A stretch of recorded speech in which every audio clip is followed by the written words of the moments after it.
Il existe des blessures qui ne naissent pas de l'absence d'amour, mais de son invisibilité. La relation mère-enfant est si souvent idéalisée. On la croit naturelle, instinctive, presque sacrée.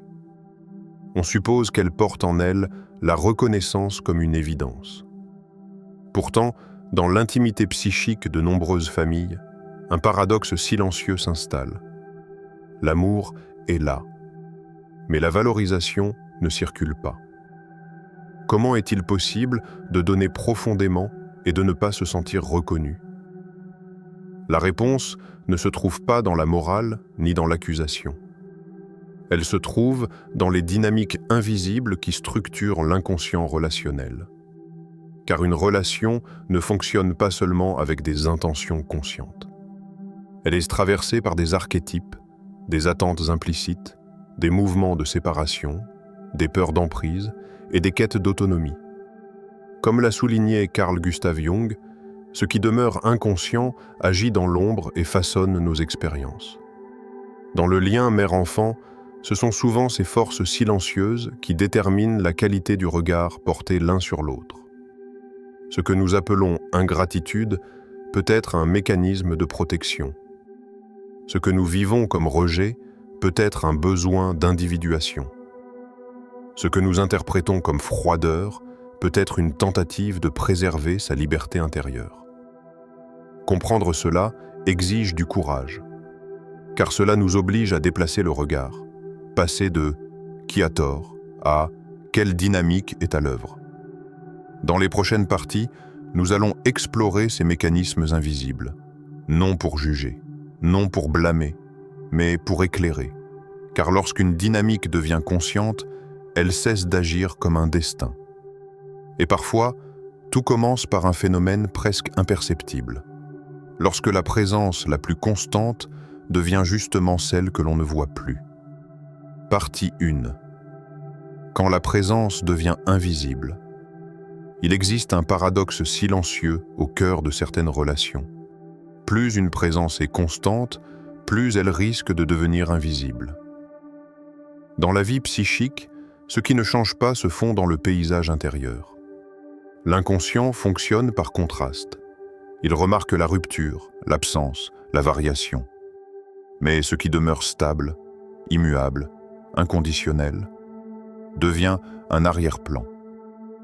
Une mère toujours disponible, toujours attentive, toujours prête à anticiper le moindre besoin, peut ainsi glisser lentement du statut de personne à celui de décor émotionnel, non parce qu'elle est insignifiante, mais parce qu'elle est permanente. L'enfant grandit dans cette constance comme on grandit sous le ciel. On ne le questionne pas, on ne le remercie pas d'être là. Il structure l'existence, mais il n'est pas perçu comme un acte. Dans une perspective proche de celle développée par Carl Gustav Jung, la conscience émerge par différenciation. Pour voir, il faut séparer. Pour reconnaître, il faut distinguer. Or, lorsqu'aucune distance symbolique ne s'installe, la perception reste floue. Sans espace, il n'y a pas de relief. Si la mère ne s'absente jamais psychiquement, si elle ne pose ni limite ni contour, elle peut involontairement empêcher l'enfant d'éprouver la sensation de manque qui permet d'attribuer une valeur. Ce qui ne manque pas ne se cherche pas. Ce qui ne se cherche pas ne se découvre pas. Progressivement, l'image maternelle cesse d'être vécue comme un choix relationnel. Elle devient une évidence fonctionnelle. Elle nourrit, elle soutient, elle répond. Mais elle n'est plus rencontrée. À ce stade, quelque chose de subtil se produit. La figure maternelle se fige dans l'archétype. Elle incarne la grande mère nourricière, éternellement disponible, presque impersonnelle. Et l'archétype, par sa nature même, dépasse l'individu. Il est puissant, mais il efface parfois le visage singulier. L'enfant ne voit plus une femme avec ses fatigues, ses désirs, ses fragilités. Il perçoit une présence structurelle, un pilier. Or, un pilier ne se remercie pas. Il soutient, c'est sa fonction. Ce glissement est imperceptible. Il ne crée pas de conflit immédiat. Il installe simplement une forme d'évidence. Et l'évidence, en psychologie, est rarement interrogée. C'est ainsi que l'amour peut être réel, profond, sincère, et pourtant accompagné d'un étrange sentiment d'invisibilité. Mais l'invisibilité n'est pas le seul mécanisme à l'œuvre. Parfois, derrière cette présence constante se cache une dynamique plus profonde encore, celle d'une fusion silencieuse. Partie 2. L'ombre de la fusion. Il existe une zone plus délicate encore que l'invisibilité, celle de la fusion. Lorsque l'identité d'une femme se concentre presque entièrement autour de sa fonction maternelle, quelque chose d'imperceptible se met en place. Son regard, son énergie, son estime personnelle, parfois même son équilibre intérieur, gravitent autour de l'enfant. Il devient le centre autour duquel s'organise son monde psychique. Ce mouvement peut naître d'un amour profond.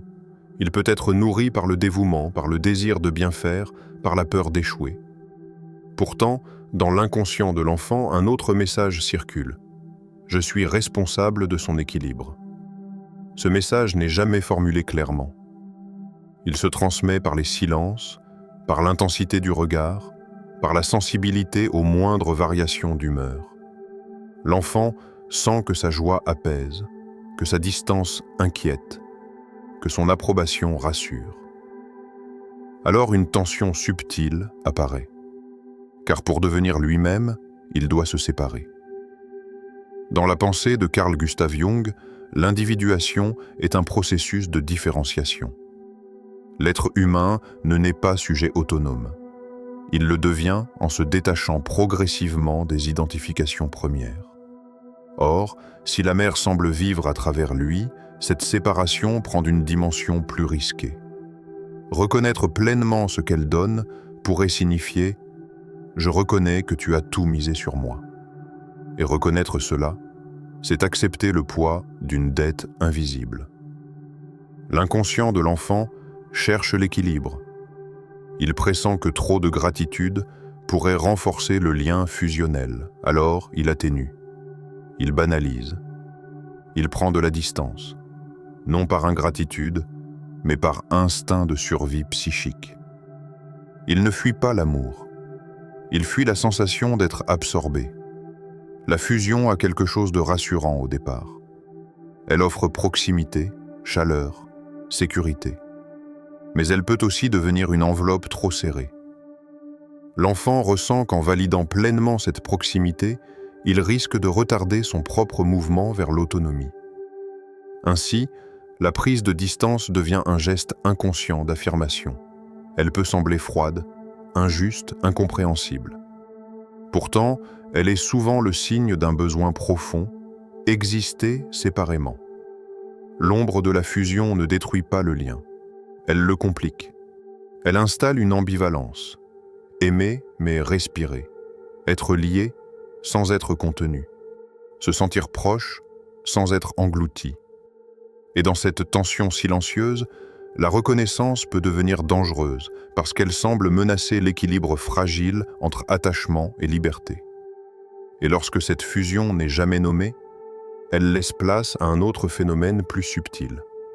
Un climat de non-dit où les émotions circulent sans jamais être clairement exprimées. Partie 3. Le silence émotionnel et les attentes implicites. Il existe des familles où l'on parle peu des émotions, pas par froideur, mais par habitude. On agit, on assume, on tient bon, on montre l'amour par les gestes, rarement par les mots. Dans ces univers feutrés, les sacrifices ne sont pas nommés, les frustrations ne sont pas formulées, les attentes ne sont jamais clairement déposées dans l'espace relationnel. Tout circule à bas bruit. La mère donne, elle se rend disponible, elle s'adapte. Mais elle ne dit pas ce que cela lui coûte, ni ce qu'elle espère en retour. Elle pense peut-être que l'amour véritable ne demande rien. L'enfant, lui, reçoit. Il bénéficie de cette présence, de ces efforts, de cette constance. Pourtant, intérieurement, il ne relie pas ses gestes à une charge affective précise. Il ne voit pas le fil invisible qui relie l'acte au cœur. Car pour qu'une émotion soit intégrée consciemment, elle doit être mise en langage. Comme l'a souvent souligné Carl Gustav Jung, ce qui reste dans l'ombre agit malgré tout. L'inconscient ne fonctionne pas à partir des intentions conscientes, mais des structures relationnelles répétées. Si une attente existe sans jamais être formulée, elle ne disparaît pas. Elle s'imprime dans l'atmosphère. Elle devient une pression subtile, une densité dans le lien. L'enfant peut ressentir cette densité sans pouvoir l'expliquer. Il perçoit parfois une légère déception dans le regard, une sensibilité excessive à certains comportements, un silence plus lourd que d'habitude. Mais rien n'est clairement dit. Alors il avance à l'aveugle. Et face à une tension qu'il ne comprend pas, l'être humain adopte un réflexe archaïque. Il se protège en prenant de la distance. Ce retrait n'est pas un rejet. C'est une réponse à quelque chose de flou, d'indéfini, d'inconfortable. Lorsque l'amour n'est jamais clarifié, il peut devenir chargé d'ambiguïté. Dans ce contexte, une illusion d'harmonie s'installe. Il n'y a pas de conflit ouvert, pas de dispute majeure, pas d'explosion. Mais l'absence de conflit ne signifie pas présence de compréhension. Le lien continue, mais sans profondeur partagée. La mère peut ressentir un manque de reconnaissance sans pouvoir le nommer clairement. L'enfant peut se sentir légèrement oppressé sans savoir pourquoi. Chacun évolue dans une interprétation silencieuse de la relation. Ce qui n'est pas dit ne disparaît pas. Il se transforme en climat. Et dans ce climat émotionnel non explicité, la gratitude ne trouve pas de forme stable pour émerger. Car lorsque les attentes demeurent implicites, il arrive aussi que celle qui donne s'efface peu à peu derrière son rôle, jusqu'à devenir difficile à distinguer. Partie 4. La mère qui s'efface. Il existe une forme d'effacement qui ne fait pas de bruit. Une disparition lente, presque noble en apparence. Certaines mères ne demandent rien. Elles s'adaptent, elles s'ajustent, elles se rendent disponibles. Leurs besoins passent après. Leurs limites sont souples. Leurs désirs attendront. Au fil du temps, cet effacement peut devenir une seconde nature. Non comme faiblesse, mais comme posture identitaire. Être forte, c'est ne pas déranger. Aimer, c'est ne pas réclamer. Donner, c'est ne pas compter. Pourtant, psychiquement, quelque chose se trouble. Car reconnaître quelqu'un suppose de percevoir sa singularité, sa frontière, son contour, sa différence. Lorsque la mère minimise sa propre place, lorsqu'elle ne manifeste ni frustration claire ni désir personnel affirmé, elle devient difficile à situer. Elle est présente, mais sans relief. Disponible, mais sans résistance. Or, la reconnaissance naît du contraste. Dans une lecture inspirée de Carl Gustav Jung, toute relation vivante implique deux sujets différenciés. Sans cette différenciation, le lien bascule vers la fonction plutôt que vers la rencontre. L'enfant ne perçoit plus une femme avec son monde intérieur, ses tensions, ses aspirations.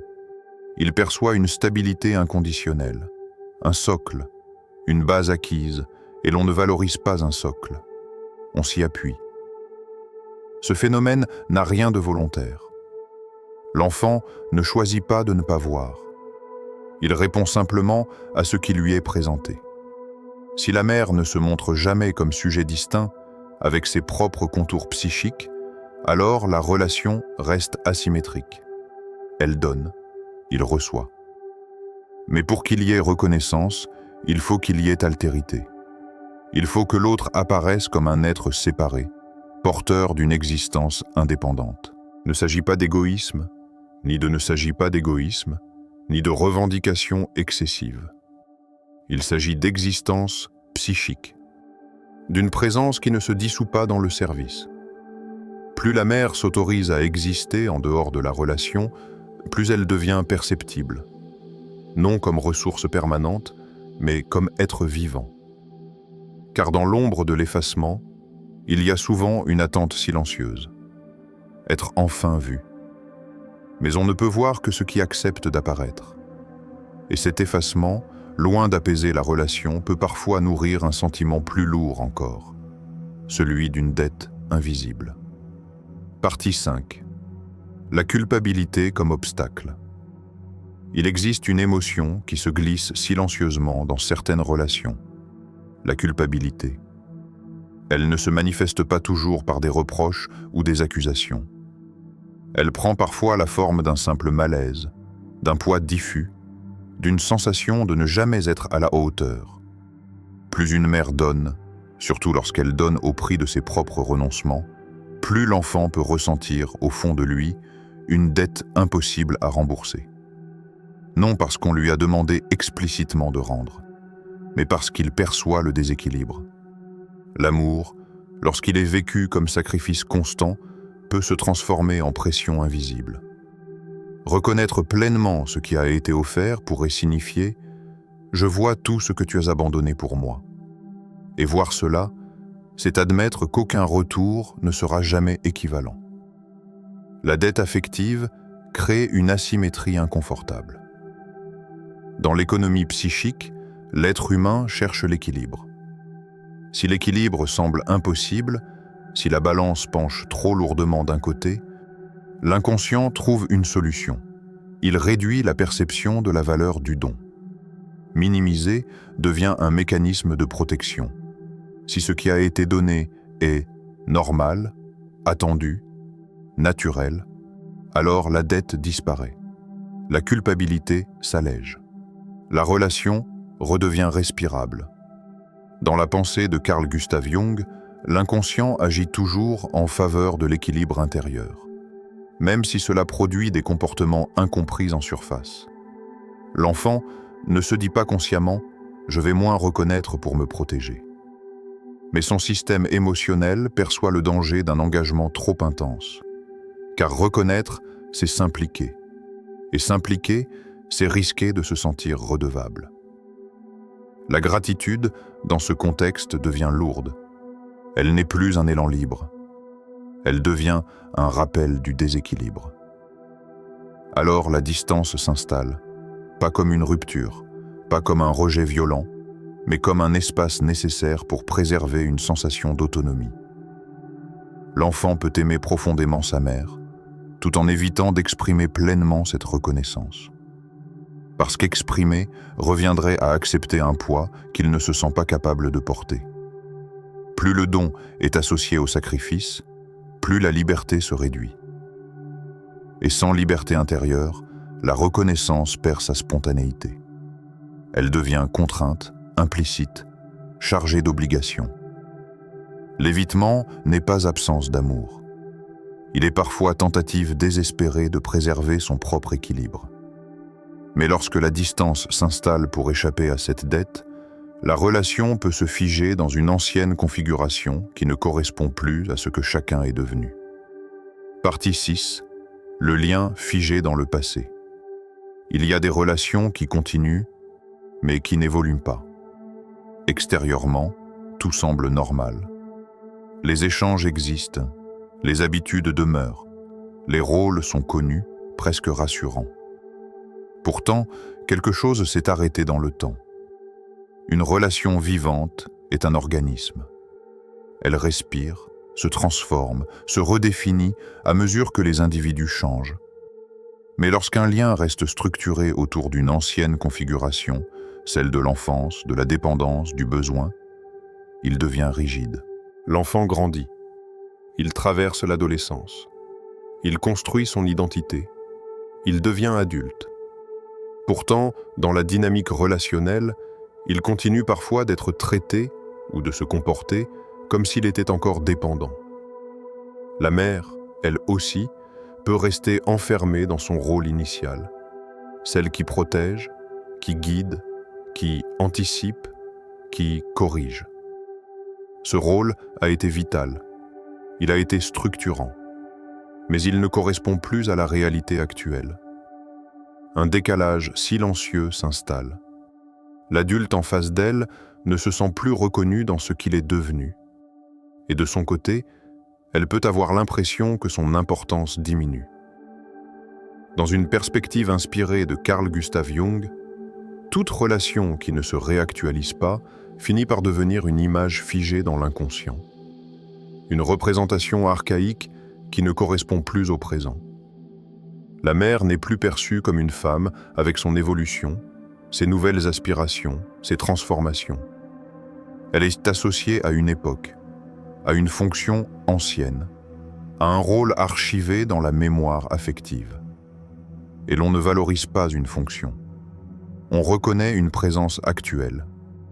Si la relation ne s'ajuste pas à la maturité des deux parties, elle reste enfermée dans une répétition, les mêmes schémas, les mêmes attentes, les mêmes réactions. Or, la répétition fige la perception. Pour qu'il y ait reconnaissance, il faut qu'il y ait redécouverte. Voir l'autre comme il est aujourd'hui, et non comme il a été. Lorsque la mère accepte que le lien change de forme, qu'il perde certaines dépendances pour gagner en égalité, une nouvelle possibilité apparaît.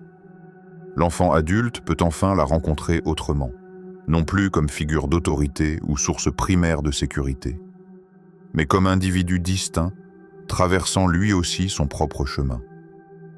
La reconnaissance ne naît pas du passé accumulé. Elle naît de la rencontre vivante dans le présent. Pourtant, même un lien figé n'est pas condamné à le rester. Il suffit parfois qu'un mouvement intérieur s'opère pour que la relation puisse enfin se réorganiser autrement. Partie 7. La transformation intérieure. Il arrive un moment où la solution ne se trouve plus dans l'analyse de l'autre, mais dans un déplacement intérieur. La reconnaissance ne se réclame pas. Elle ne se négocie pas. Elle ne se provoque pas par davantage d'efforts ou de sacrifices. Elle surgit lorsque l'espace relationnel change de qualité. Et ce changement commence souvent du côté de la mère. Tant qu'elle attend d'être vue pour se sentir exister, quelque chose dans le lien reste tendu. Une attente silencieuse flotte dans l'air. Même si elle n'est jamais formulée, elle imprime une direction. Regarde tout ce que j'ai fait. Mais lorsqu'elle cesse d'attendre pour être validée, un basculement s'opère. Elle ne se retire pas affectivement. Elle ne devient pas froide. Elle se recentre. Elle redécouvre qu'elle est plus qu'un rôle, plus qu'une fonction nourricière, plus qu'un pilier invisible. Dans la perspective de Carl Gustav Jung, ce mouvement correspond à un processus d'individuation. L'individuation n'est pas un éloignement des autres. C'est un retour vers son propre centre. Une réappropriation de son existence psychique. Lorsque la mère réintègre ses désirs, ses limites, ses projets, elle réapparaît comme sujet. Elle cesse d'être une extension du besoin de l'autre. Elle redevient une présence distincte. Et cette distinction change tout. Car l'enfant, même adulte, ne peut rencontrer que ce qui existe séparément de lui. Si la mère vit exclusivement à travers la relation, il ne peut la percevoir comme individu autonome.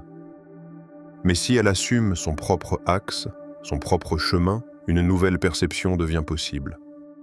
Elle n'est plus seulement l'origine, elle est une femme en devenir.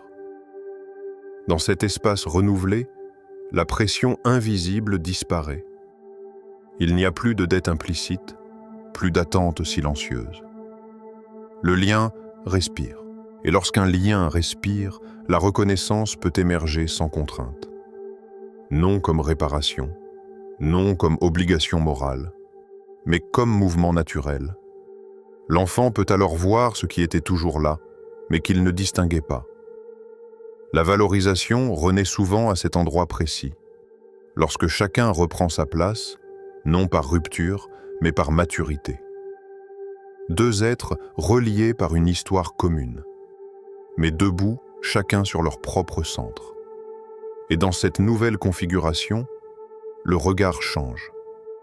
Et lorsque cette transformation devient réelle, ce n'est plus seulement la dynamique qui change, C'est tout le sens du lien qui se révèle sous un jour nouveau. Si vous avez reconnu certaines de ces dynamiques, sachez une chose essentielle. Rien de tout cela ne signifie que l'amour n'existe pas. Le manque de reconnaissance n'est presque jamais l'absence d'attachement. Il est le signe d'un déséquilibre relationnel, d'une configuration inconsciente qui demande à évoluer. Ce qui peut sembler être une froideur est parfois une tentative maladroite de se protéger. Ce qui ressemble à de l'indifférence est parfois un effort silencieux pour préserver son autonomie. La transformation ne commence pas par exiger davantage de gratitude. Elle commence par un repositionnement intérieur. Lorsqu'une mère cesse de se définir uniquement à travers le regard de son enfant, elle retrouve une dignité psychique. Elle n'aime pas moins, elle aime autrement, avec plus de centre, plus de stabilité intérieure. Et paradoxalement, c'est souvent à cet instant que le regard de l'enfant change. Dans une dynamique plus libre, plus différenciée, plus consciente, la reconnaissance peut enfin émerger sans pression, sans dette, sans peur. Deux individus distincts, liés par une histoire, mais capables de se rencontrer dans le présent. C'est là que le lien devient mature. Comme le rappelait Carl Gustav Jung, tant que tu ne rends pas conscient l'inconscient, il dirigera ta vie et tu appelleras cela le destin. Rendre ces dynamiques conscientes, c'est déjà transformer la relation, non en effaçant le passé, mais en redonnant au présent la possibilité d'être vivant. Et parfois, il suffit qu'un seul regard change pour que toute la relation retrouve sa respiration.